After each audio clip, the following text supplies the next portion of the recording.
This is a no power motherboard with 3 volt and 5 volt are missing, as you can see. This is the control IC. The motherboard is powered. We gonna see live voltages. I'm going to check the inputs, the clock signal, the VIN enable signal until we find the cause behind this problem. Of course, the main voltages are here, are present. As you can see, we have B plus in the first switch. The charge IC is good, is powered. As you can see, we have 5 volt here. We have 19 volts. The charge circuit is good. And if we go to the back of the motherboard and locate the current sense resistor, we have the B plus in both sides, as you can see. And this is the back of 3 volt 5 volt circuit. We have the input is good, we have B plus.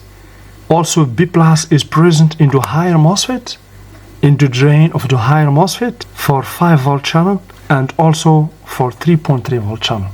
This is good, but the 3 volt and 5 volt are not here, so we have to troubleshoot the control IC. So the first input we will check is the VN, as you can see in pin number 16. We have to find 19 volt. The second pin is the V clock in pin number 18, very important. Without the clock, the IC will not work. The third input is enable in pin number 13. The enable signal also is very important. And another, basically this is not input but it's an output, the power good in pin number 23. The power good means all inputs are received correctly.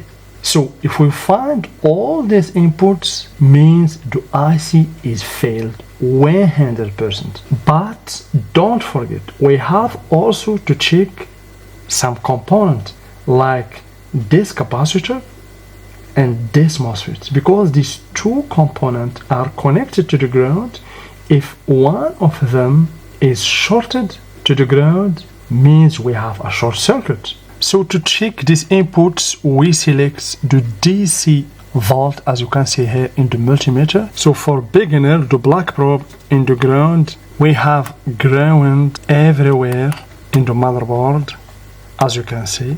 You can also use the connector, as you can see, as ground. So let's check the VN 19 volt in pin number 16. So for beginner, you have always to locate the pin number 1. Here do you see this white triangle? Means this is the pin number 1. Here we have 6 pins. Means we have 1, 2, 3, 4, 5, 6, 7.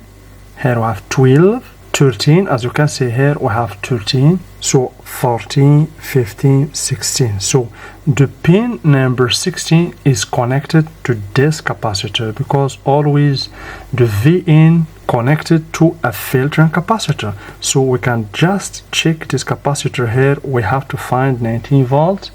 As you can see, we have 19 volt, means the VN is present. Let's move on to enable signal in pin number 13. We have to find about 3.3 volts. Before we continue, a quick thank you to the sponsor of this video, Next PCB. Next PCB is a reliable multi-layer PCB manufacturer offering everything from PCB prototyping to full turnkey PCB assembly. They handle PCB fabrication, component sourcing, ASMD stencils, and even mass production, all in one place. Whether you are building a prototype or scaling to production, Next PCB makes the process simple and professional.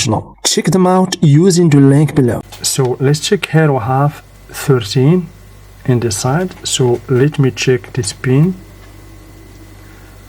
We have 0. The enable signal is not here. Let's check the other input, the V clock, and pin number 18. So here we have 6 pins. Here we have another 6. Here we have 12, 13, 18 should be here, okay?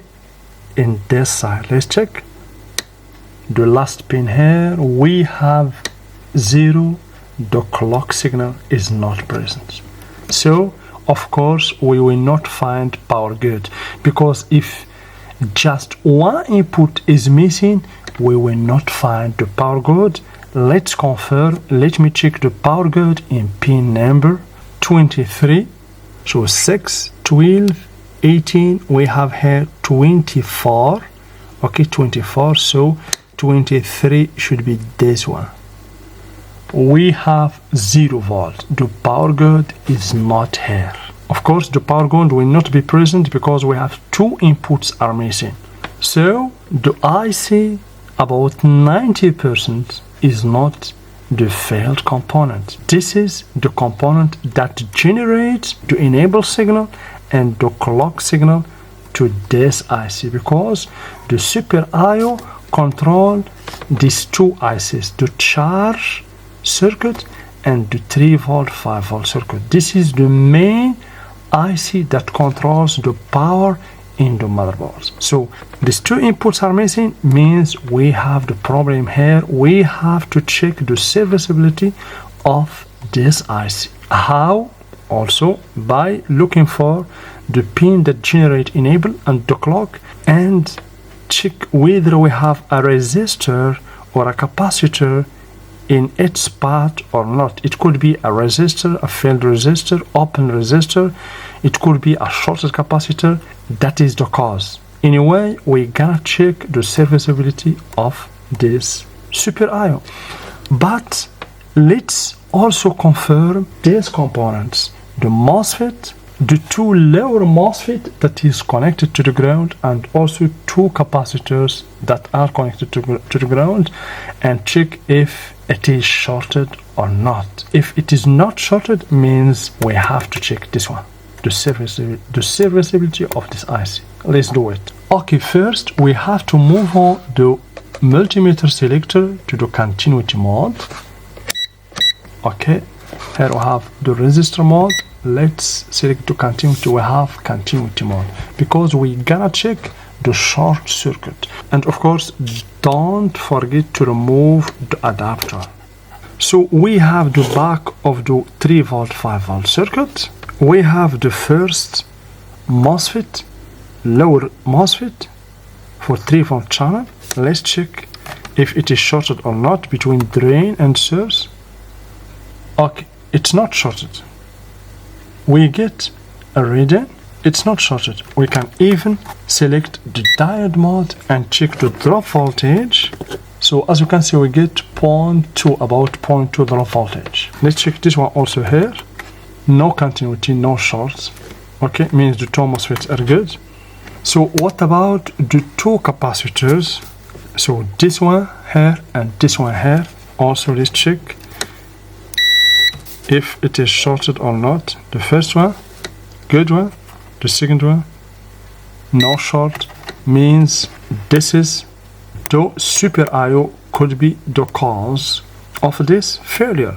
So make sure you stay tuned, because I'll teach you how to diagnose the Super I/O until we find the cause of this problem. Please don't forget to subscribe, like, share, and hit the bell icon for upcoming videos. And for anyone who wants more unique content, you can join my Patreon page, the link in the description.